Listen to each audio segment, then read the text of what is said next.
ivyo amafaranga leta izokoresha uyu mwaka turavye ubushikiranganje bw'ibikorwa remezo arivyo ministère des infrastructures et équipements urabona neza ko mu gisata kijana amahera make cane uravye ibikorwa bikenewe amabarabara dushaka amabarabara inyubakwa ibiraro n'ibindi dushaka rero mwe biterambere y'umuvuduko ico gisata c'ama infrastructure kitaronse uburyo ntibikunda kuko urabona nk'imyarida amajana 370 ziri muri ubwo bushikiranganje hafi 60% nayo gutanguza igiye barabara ry'indarayi ayandi urumva sigara 40% niyo yakaragabanganwa n'ibindi bisata kandi ukabona neza n'amafaranga ava ashobora kuva hanze gusahiriza aracari make cane miliyoni 160 ku ma infrastructure n'amahera make cane uravye ibindi bihugu aho bigeze urumva aho turacari nyuma ugacuraba rero kandi ikindi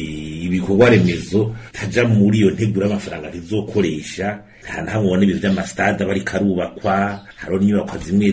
tubona pare yo mu Kirundo kugira ho ibisubwamo by'amapare ngaha hirya no hino mugabo utabona muri iyo nteguro cyangwa nyubakwa z'amabiro y'amaprovinsi ziba ziriko zirubaka byose naho hamwe ibona kandi ni ibintu ari abantu bashaka gufasha bashobora kuma bibaza ibibazo ugacuraba ingene amafaranga leta ikoresha mu gupanga amazu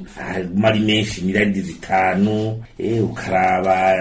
faranga miliyari 2.5 ngo zoje amakoperative sangwe ngo kugira bakusubire nk'amabarabara utabona neza ingene amafaranga azokoreshwa